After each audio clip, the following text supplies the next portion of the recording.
साथियों नमस्कार, जय भीम। मैं आपका दोस्त, आपका भाई धीरेन्द्र वर्मा बोल रहा हूँ। दोस्तों, आज कुछ ज़रूरी मुद्दों पर बात करने के लिए आप लोगों के बीच में आया हूँ और ख़ासकर ये वीडियो मैं गरीब, शोषित, पीड़ित, वंचित, दुखी समाज के लोगों को सचेत करने के लिए बना रहा हूँ। साथियों, आप जानते हैं कि लोकतंत्र में अगर हम अपने जीवन को बदलना चाहते हैं, जीवन के हर पहलू में आगे बढ़ना चाहते हैं, अपने पैरों पे खड़ा होना चाहते हैं, तो उसके लिए हमारे हाथ में पावर होना ज़रूरी है। पावर सत्ता में है। सत्ता वोटों से हासिल होती है, लेकिन इस देश का जो एक गरीब, शोषित, पीड़ित, वंचित, विरोधी जो तबका है,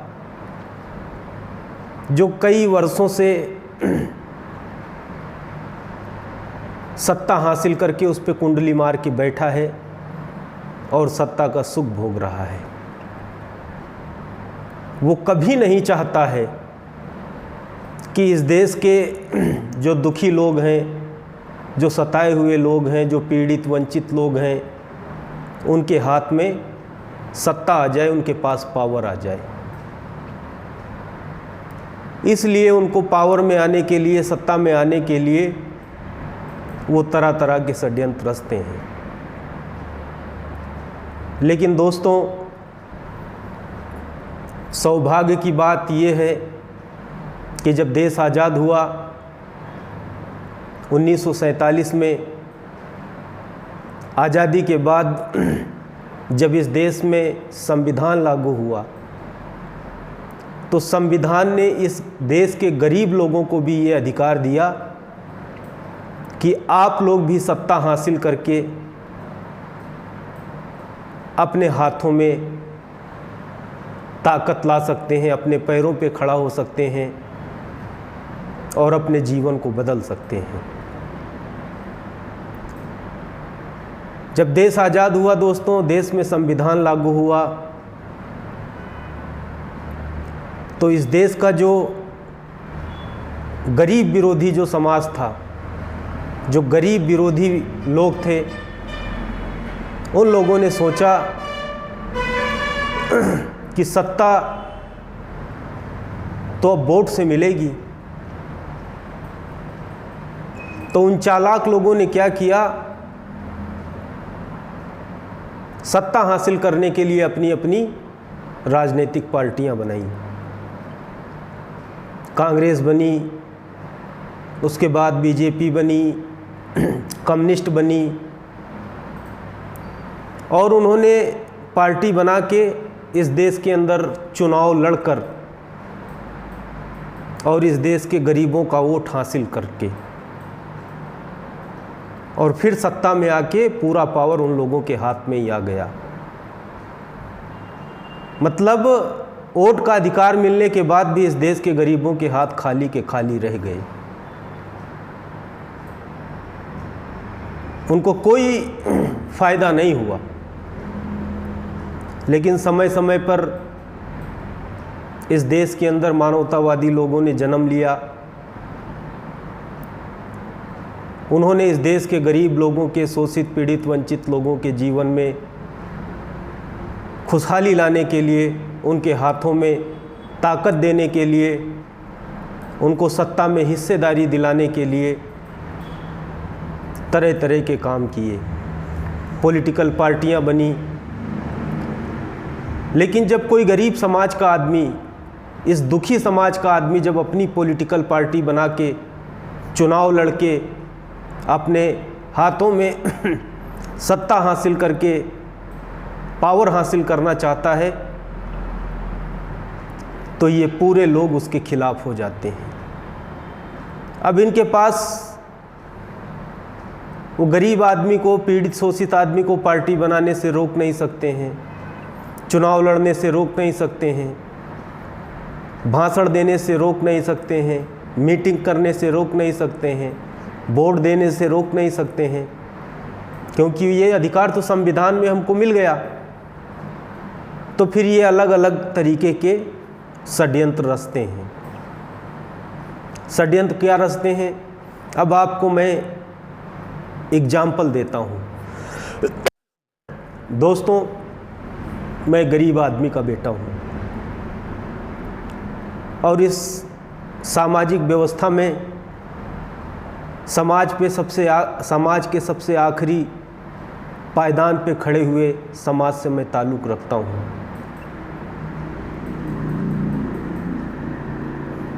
मैंने सोचा कि जो हमें हक अधिकार मिले हैं, उन हक अधिकारों का संविधान में जो मिला है उसको हासिल करके हम अपनी एक पॉलिटिकल पार्टी बना के चुनाव लड़के इस देश के गरीब, शोषित, पीड़ित, वंचित लोगों के हाथ में सत्ता की मास्टर चाबी देने का काम करें। संविधान में अधिकार था दोस्तों, मैंने पार्टी बना ली। संविधान में अधिकार था, मैंने चुनाव लड़ा, वोट मांगा, मीटिंग किया, प्रचार किया। ये करने से ये विरोधी लोग मुझको नहीं रोक सकते थे, लेकिन इन्होंने अलग अलग षड्यंत्र रचे। क्या रचा? क्योंकि इन लोगों को डर है कि गरीब, शोषित, पीड़ित, वंचित लोगों का वोट इतना ज़्यादा है कि ये केवल अपने वोटों से सत्ता हासिल करके अपने पैरों पे खड़े होके पावर हासिल कर सकते हैं। अब ये षड्यंत्र क्या रचते हैं? कोई भी, मेरे अलावा कोई भी आप ले लो, कोई भी आदमी अगर गरीबों की राज में हिस्सेदारी डालने की बात करेगा, चुनाव लड़ेगा, प्रचार करेगा, तो ये क्या कहेंगे? कहेंगे इसको बीजेपी ने खड़ा किया है, इसको कांग्रेस ने खड़ा किया है। पोलिंग बूथ पे जाके कहेंगे इसने फलाने को समर्थन दे दिया, फलाने को समर्थन दे दिया, बैठ गया, बिक गया। मतलब ये जितने इनके पास हथकंडे हैं, सारे हथकंडे ये अपनाते हैं कि कहीं गरीब लोगों की राज में हिस्सेदारी ना पड़ जाए। और आज़ादी के 75 साल बाद तक आज हम लोगों की राज में हिस्सेदारी नहीं पड़ी। इस देश के गरीब, शोषित, पीड़ित, वंचित के जीवन में कुछ नहीं बदला। उनके वोटों से सत्ता दूसरे लोग हासिल करके अपने महल बना रहे हैं, अपनी कोठियां खड़ी कर रहे हैं। आज नौजवानों के पास रोजगार नहीं है। कोई भी डिपार्टमेंट में आप चले जाओ, बगैर पैसे दिए आपका काम नहीं होता है। जो सत्ता में है, जिसके पास पावर है, वो गरीबों की ज़मीन पे कब्जा करता है। उसकी थाने, तहसील, कोर्ट, कचहरी में कहीं सुनवाई होने वाली नहीं है। क्यों नहीं होने वाली है? क्योंकि पीड़ित लोगों के हाथ में पावर नहीं है। मेरे नौजवान साथियों, मैं सिर्फ आपको इतना आज ये कहना चाहता हूँ कि आप लोग अपने बुद्धि विवेक से विचार करिए, अपने बुद्धि विवेक से सोचिए कि विरोधी कभी चाहता है कि आप लोगों की राज में हिस्सेदारी पड़ जाए, और बार बार आज़ादी के बाद से आप उनके बहकावे में आ जाते हैं। झूठे झूठे एजेंडे वो लेके आते हैं। आज़ादी के बाद से इस देश पे लंबे अरसे तक कांग्रेस पार्टी ने राज किया। कांग्रेस पार्टी ने राज किया।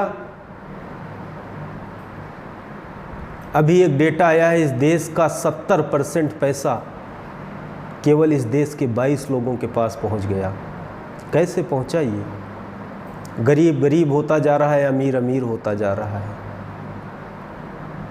गरीब आदमी पैदा होता है, स्कूल जाता है, पढ़ाई करता है, अगर उसको पढ़ने का मौका मिल गया तो उसके बाद पेपर देता है, पेपर लीक हो जाता है। अगर किसी की नौकरी लग गई तो लग गई, नहीं लगी तो उसके पास मजदूरी करने के अलावा दूसरा कोई ऑप्शंस नहीं है। फिर उसकी शादी हो जाती है, मजदूरी करके 5 साल 10 साल शादी का कर्जा चुकाता है। वो कर्जा चूकता है, तब तक बच्चे शादी करने वाले हो जाते हैं। कर्जा लेके बच्चों की शादी करता है, फिर उसको चुकाते चुकाते बूढ़ा हो जाता है और फिर उसके पास मरते वक्त दवाई के पैसे भी नहीं होते हैं। ये इस देश में चल रहा है मेरे भाई। गरीब आज इस देश के अंदर जानवर से भी बदतर जिंदगी जीने पर मजबूर है। और इस देश का जो पूंजीवादी सोच का आदमी है, जो कभी नहीं चाहता है इस देश के लोगों, गरीब लोगों के हाथ में सत्ता आ जाए, वो हमारे आपके मेहनत से जीवन भर ऐसो आराम करता है। मैं आप लोगों से पूछता हूँ, अरे मेरे ऊपर तो कोई आरोप कोई लगा दे, मैं जानता हूँ, परमात्मा जानता है कि मैं कितनी पवित्रता से इस मोमेंट को चला रहा हूँ, कितनी ईमानदारी से मैं इस देश के गरीब लोगों के जीवन में बदलाव लाने की लड़ाई लड़ रहा हूँ। लेकिन मैं आज कोई सफाई आप लोगों के सामने नहीं दे रहा हूँ। मैं कितनी ईमानदारी से, कितनी पवित्रता से इस गरीब लोगों की लड़ाई लड़ रहा हूँ, इसका जवाब आने वाला वक्त देगा। आने वाली पीढ़ियाँ इसका आकलन करेंगी कि धीरेंद्र वर्मा की लड़ाई खुद के लिए थी या गरीब, शोषित, पीड़ित, वंचित लोगों के लिए थी। आज मेरे दोस्तों, मैं क्या कहूँ, मैं कितनी बार कहूँ, आज कम्युनिस्ट पार्टी यहाँ सीकर से लोकसभा का चुनाव लड़ी। कम्युनिस्ट पार्टी के लोगों ने क्या कहा? संविधान बचाना है, लोकतंत्र बचाना है। अरे कम्युनिस्ट पार्टी के लोगों, जिस रूस से कार्ल मार्क्स की विचारधारा आई है, जिससे प्रेरणा लेके आप लोग राजनीति करते हैं, मैं इन कम्युनिस्ट पार्टी के लोगों से पूछना चाहता हूँ, रूस में तो लोकतंत्र जिंदा है क्या? रूस में क्या पुतिन के सामने कोई दूसरा आदमी चुनाव लड़ सकता है क्या? रूस में तो संविधान सुरक्षित है क्या? मेरे नौजवान साथियों, जब हम इतिहास के पन्नों को पलटते हैं, इस देश के अंदर 1975 में कांग्रेस पार्टी ने इमरजेंसी लगाई। केवल अपनी सत्ता को बचाने के लिए इस देश पर इमरजेंसी लगाई और इस देश के लोगों के मौलिक अधिकारों को छीन लिया। आज ये कम्युनिस्ट पार्टी के लोग संविधान, लोकतंत्र बचाने की बात कर रहे थे, इन्हीं लोगों ने कांग्रेस पार्टी का समर्थन किया था, इमरजेंसी का समर्थन किया था।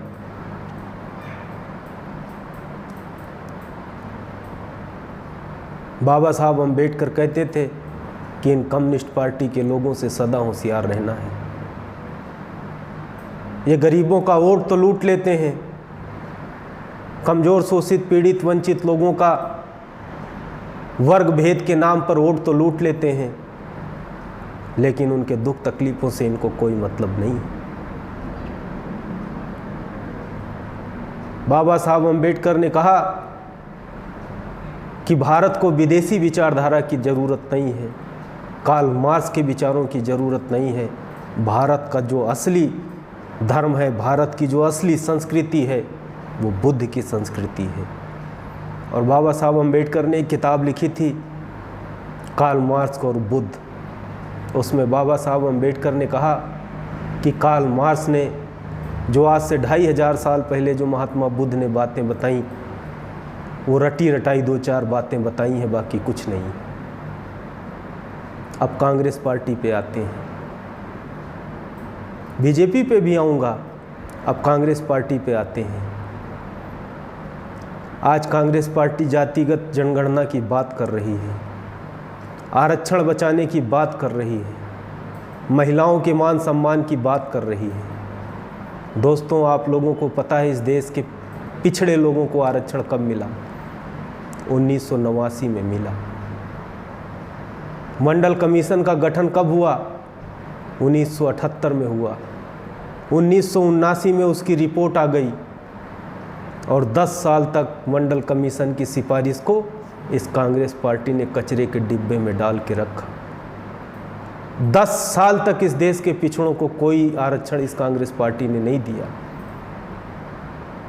लेकिन जब 1989 में बीपी सिंह की सरकार रही, पूरे देश के अंदर मंडल कमीशन के समर्थन में जब आंदोलन होना शुरू हुए, देश के अंदर जब पिछड़े लोग अपने अधिकारों के लिए सड़कों पर उतरे, तब जाके 27% आरक्षण पिछड़ों को मिला। जाट समाज के लोगों को आरक्षण 1999 में मिला। तब कहाँ थी कांग्रेस पार्टी? आज आरक्षण की बात कर रही है। आज बाबा साहब अम्बेडकर के संविधान को बचाने की बात कर रही है। अरे इस देश के अंदर 120 से ज़्यादा संविधान में संशोधन कांग्रेस पार्टी के समय में हुई, और किन किन चीज़ों को लेके अपनी सुप्रीम कोर्ट को जजमेंट अपनी सरकार के फायदे के लिए संविधान में अमेंडमेंट करके और सुप्रीम कोर्ट के फैसलों को बदलने का काम इस देश के अंदर कांग्रेस पार्टी ने किया। 80 और 90 के दशक में जब पूरे देश में कांग्रेस का राज हुआ करता था, पूरे ज़्यादातर प्रदेशों में कांग्रेस के मुख्यमंत्री हुआ करते थे, जहां विरोधी पार्टी का कोई मुख्यमंत्री बनता था, कोई ना कोई आरोप लगा के संविधान के अनुच्छेद 356 का इस्तेमाल करके कांग्रेस पार्टी चुनी हुई सरकार को बर्खास्त कर देती थी। कांग्रेस पार्टी की सरकार के अंदर इस देश के अंदर सबसे ज़्यादा हिंदू मुस्लिम दंगे हुए, चाहे मेरठ का मलियाना हो, चाहे मुंबई के दंगे हों, चाहे दिल्ली के दंगे हों, चाहे नल्ली का दंगा हो, सबसे ज़्यादा हिंदू मुस्लिम राइट्स इस देश के अंदर हुए।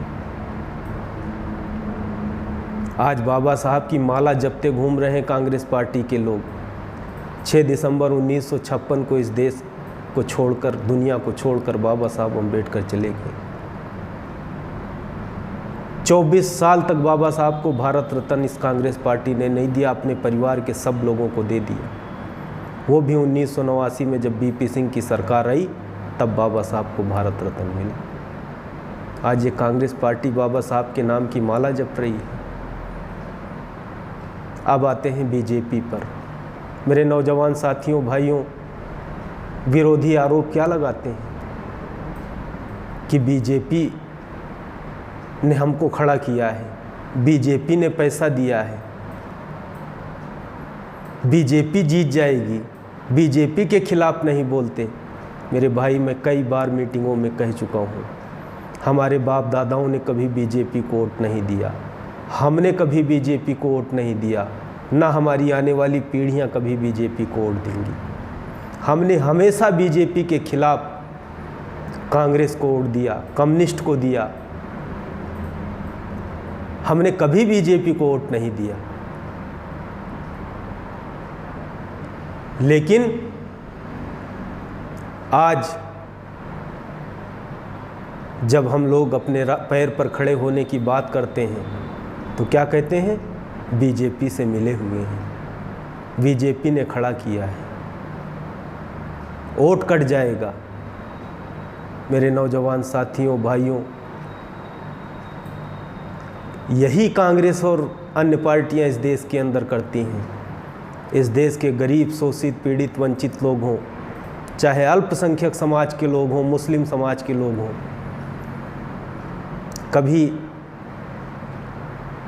वो ये नहीं कहते हैं आपके बच्चों के मान सम्मान के लिए क्या किया, आपके रोजगार के लिए क्या किया। आज़ादी के 75 साल बाद भी आज दलितों को घोड़ी से उतार दिया जाता है, मूंछ रखने पर मार दिया जाता है, तरह तरह के जुल्म, जाति, अत्याचार होते हैं।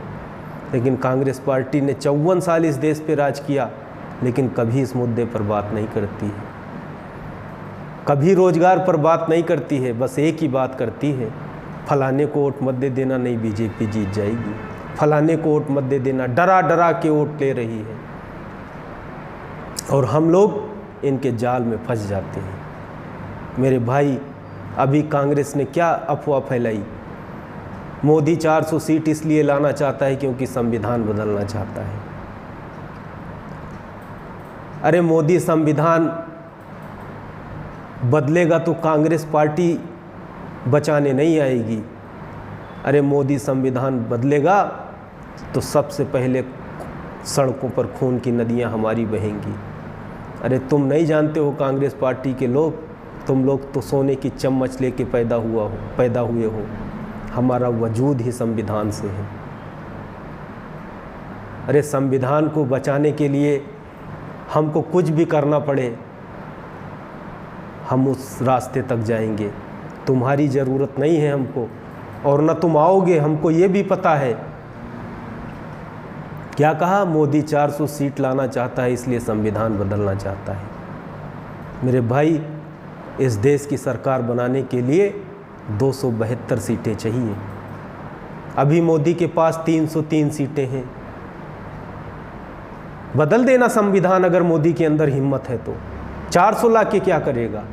बहुमत तो अभी है उसके पास, लेकिन हम लोगों को ज्ञान न होने की वजह से हम लोग इनके बहकावे में आ जाते हैं। मेरे नौजवान साथियों, भाइयों, मैं गरीब लोगों से पूछना चाहता हूँ कि हमने हमेशा अपने घर की तरफ नहीं देखा कि हमारे घर में अंधेरा है, उजाला है, हमारे घर में खुशियाँ हैं कि नहीं हैं, हमारे बच्चों के पास रोज़गार है कि नहीं है, हमारे मान सम्मान हमारे पास है कि नहीं है। हमने अगल बगल वालों के घर में देखा है। अपने घर में अंधेरा पड़ा है, हम ये देख रहे हैं कि दूसरे के घर का अंधेरा तो नहीं पड़ा है। और हम लोग कभी बीजेपी को हराने के लिए वोट देते हैं, कभी कांग्रेस को हराने के लिए वोट देते हैं, कभी कम्युनिस्ट को हराने के लिए वोट देते हैं। अरे कब तक दूसरों को हराने के लिए वोट देते रहोगे? मेरे भाई, 75 साल से दूसरों को जिताने के लिए वोट दे रहे हैं, दूसरों को हराने के लिए वोट दे रहे हैं। अब खुद के जीतने के लिए अपने को वोट डालना है। जिस दिन आप खुद जीतने के लिए अपना वोट डालना शुरू कर देंगे, आपकी सत्ता में हिस्सेदारी पड़ने से इस देश के अंदर कोई ताकत नहीं रोक सकती। मेरे नौजवान साथियों, भाइयों, मेरी पार्टी छोटी है, मेरा संगठन छोटा है, ठीक है। मैं राजनीति करता हूँ। राजनीति कैसे करी जाती है, इन दुश्मनों की चालों का जवाब कैसे देना है, उसको मैं बेहतर समझता हूँ। मैं बीजेपी के खिलाफ कम बोलता हूँ, कांग्रेस के खिलाफ ज़्यादा बोलता हूँ। क्यों बोलता हूँ पता है? क्योंकि अगर मैं बीजेपी के खिलाफ बोलूँगा, ज़्यादा बोलूँगा, मैं कहूँगा बीजेपी संविधान बदल देगी, बीजेपी ये कर देगी, बीजेपी वो कर देगी, तो कभी आपकी राज में हिस्सेदारी नहीं पड़ेगी। मैं बीजेपी का विरोध करूँगा, मैं बीजेपी के खिलाफ सड़कों पे लड़ूँगा, चक्का जाम करूँगा, धरना प्रदर्शन करूँगा, पागल होके सड़कों पर घूमूँगा, लेकिन जब वोट देने का टाइम आएगा तो वोट किसको जाएगा? कांग्रेस को, क्योंकि उस समय लोगों को पता चलेगा कि धीरेंद्र वर्मा तो जीत नहीं रहा है। बीजेपी को हराने के लिए कांग्रेस को वोट दे दो, क्योंकि धीरेंद्र वर्मा तो बीजेपी के खिलाफ है। धीरेंद्र वर्मा भी तो बीजेपी के खिलाफ है। धीरेंद्र वर्मा भी तो चाहता है बीजेपी हारे ना, इसलिए कांग्रेस को वोट दे दो। और आप आज़ादी के 75 साल बीत गए और कांग्रेस को वोट देते आए बीजेपी को हराने के लिए, आपकी राज में कभी हिस्सेदारी नहीं पड़ी, और फिर देते रहो आप अगर कांग्रेस को या दूसरी पार्टियों को, आपकी राज में कभी हिस्सेदारी नहीं पड़ेगी। मेरे भाई, राजनीति भावनाओं में बह के नहीं की जाती है, राजनीति मुद्दों पर की जाती है, समीकरण पे की जाती है, तथ्य के आधार पर की जाती है, तब जाके राज में हिस्सेदारी पड़ती है। कोई बच्चों का खेल थोड़ी है कि ला के कोई हाथ में सत्ता दे देगा। अरे हमको आपको कोई चाहता है कि इस देश की सत्ता में हमारी आपकी हिस्सेदारी पड़ जाए। मैं इस पूरे मिशन मूवमेंट को जो आप लोगों की राज में हिस्सेदारी डालने की लड़ाई है, इसको मैं पूरी रणनीति के तहत बना के लड़ रहा हूँ। और मैं रणनीति मैंने बनाई है कि हम लोगों की राज में हिस्सेदारी पड़े। लेकिन दुश्मन जाल फेंकता है, आज तक हमारी आपकी राजनीति सफल क्यों नहीं हुई पता है? आज तक गरीब, शोषित, पीड़ित, वंचित लोगों की राजनीति सफल क्यों नहीं हुई पता है? क्योंकto दुश्मन जाल फेंकता है और दुश्मन के जाल में हम लोग फंस जाते हैं। भीम आर्मी का संगठन पूरे देश में है।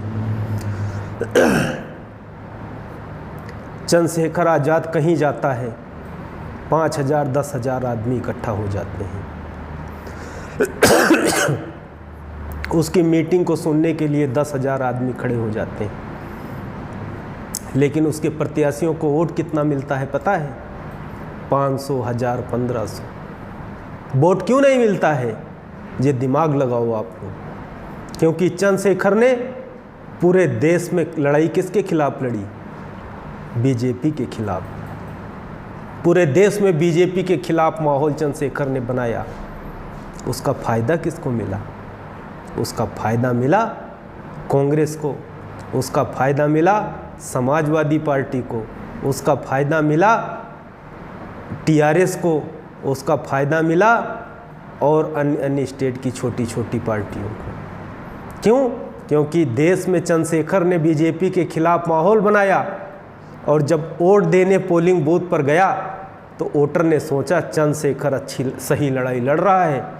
बीजेपी संविधान के खिलाफ है, बीजेपी दलितों के खिलाफ है, गरीबों के खिलाफ है, बीजेपी को हराना है। फिर मन में क्या आया? बीजेपी को हराना है तो बीजेपी कैसे हारेगी? चंद्रशेखर तो जीत नहीं रहा है, कांग्रेस ही हरा सकती है। और कांग्रेस का बटन दबा दिया और चंद्रशेखर की मेहनत पानी में चली गई। मैं गलत कह रहा हूं तो बताओ आप लोगों को। इस देश के अंदर ललई सिंह यादव ने आंदोलन चलाया, महात्मा फूले ने आंदोलन चलाया, उसका फ़ायदा कौन ले गया? तो इसलिए मेरे भाइयों, मैं पूरी बात खोल के आपको नहीं बताना चाहता हूं, क्योंकि पूरी राजनीति अगर खोल के आपके सामने रख दूंगा तो दुश्मन चालाक हो जाएगा। अभी एक एक पत्ते में, अब मैं ये बातें आपसे करना नहीं चाहता था, लेकिन बहुत मेरे कान पक गए सुन सुन के। बीजेपी ने खड़ा किया है, फला ने खड़ा किया है, बीजेपी के खिलाफ नहीं बोलते हैं। एक चीज़ बताओ आप, मैं बीजेपी के खिलाफ बोलूँगा, उसका फ़ायदा किसको मिलेगा? कांग्रेस को मिलेगा। आपकी कभी राज में हिस्सेदारी पड़ेगी? अरे बीजेपी, मैं क्या रणनीति बना रहा हूँ? पहले कांग्रेस को कमज़ोर करना है, कांग्रेस की जगह हमको लेना है, फिर हमारी और बीजेपी की सीधी सीधी लड़ाई होगी। उस समय बीजेपी की बखिया उखेड़ के रख दूंगा मैं। कांग्रेस को एक तरफ लड़ाई करनी पड़ रही है, एक फ्रंट पे लड़ना पड़ रहा है। मुझको 2 फ्रंट पे लड़ना पड़ रहा है। कांग्रेस को केवल बीजेपी से लड़ना पड़ रहा है, मुझको, हमको, आपको कांग्रेस से भी लड़ना पड़ रहा है, बीजेपी से भी लड़ना पड़ रहा है, कम्युनिस्ट से भी लड़ना पड़ रहा है।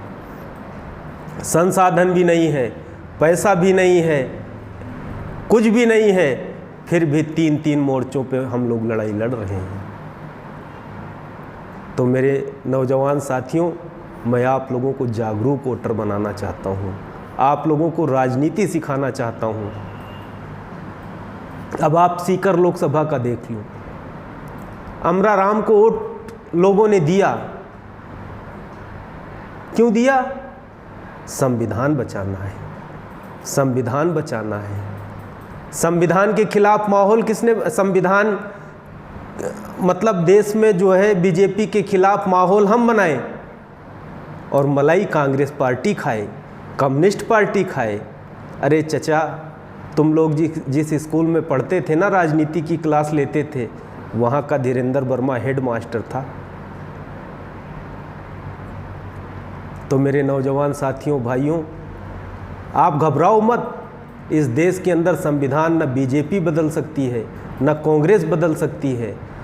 जब ये सत्ता में आते हैं तो ये अपनी विचारधारा को प्रमोट करते हैं। बीजेपी आती है तो अपनी संविधान विरोधी विचारधारा को प्रमोट करती है, अपनी पूंजीवादी विचारधारा को प्रमोट करती है।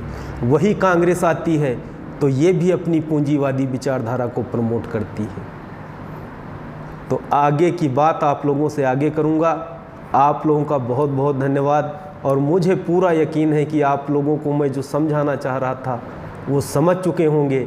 और आज के बाद वोट किसी को जिताने हराने के लिए नहीं डालना है और अपने जीतने के लिए डालना है। और दूसरी बात, आज के बाद ये शिकायत भी मत करना कि धीरेंद्र वर्मा बीजेपी के खिलाफ कम क्यों बोलता है। धीरेंद्र वर्मा पहले कांग्रेस को सल्टाना चाहता है, जब कांग्रेस सल्ट जाएगी उसके बाद बीजेपी से सीधा मुकाबला होगा और फिर बीजेपी को धूल चटा देंगे। तो आप लोगों का बहुत बहुत धन्यवाद। जय भीम, जय भारत, जय संविधान।